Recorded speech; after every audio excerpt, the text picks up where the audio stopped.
करण्यासाठी मेळावा पार पडला आहे। देशाचे पंतप्रधान नरेंद्र मोदी यांच्या नेतृत्वामध्ये महाराष्ट्राचे लोकप्रिय असे मुख्यमंत्री देवेंद्रजी, उपमुख्यमंत्री एकनाथराव शिंदेजी, उपमुख्यमंत्री सुमित्राताई या तिघांच्या नेतृत्वामध्ये महायुतीच्या या संपूर्ण महाराष्ट्रामधल्या 17 ठिकाणच्या निवडणुका या होत आहेत आणि आम्हाला पूर्ण खात्री आहे की या 17च्या 17 जागा या महायुतीचे उमेदवार हे 100% जिंकून येतील।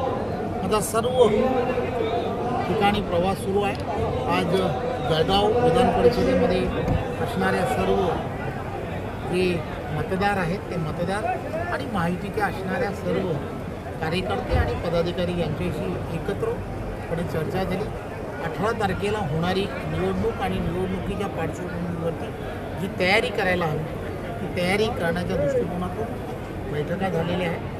त्यामुळे पुन्हा एकदा या संदर्भात कशा पद्धतीने पुढे जायचं या संदर्भातल्या पूर्ण रचना या होतील आणि महायुतीचे या विधान परिषदेचे उमेदवार नंदकिशोर जे आहेत आमचे महाजन हे प्रचंड बहुमताने जिंकून येतील हा आम्हाला विश्वास आहे। नाशिकमध्ये त्यांनी माघार घेतलेली असली तरी सुद्धा त्यांनी दराडेंना पाठिंबा दिला असं काही म्हटलेलं नाही। एक गोष्ट लक्षात घेतली पाहिजे, मी जसं म्हटलं 17चे 17 उमेदवार महायुतीचे ते जिंकून येतील यात काही शंका नाही।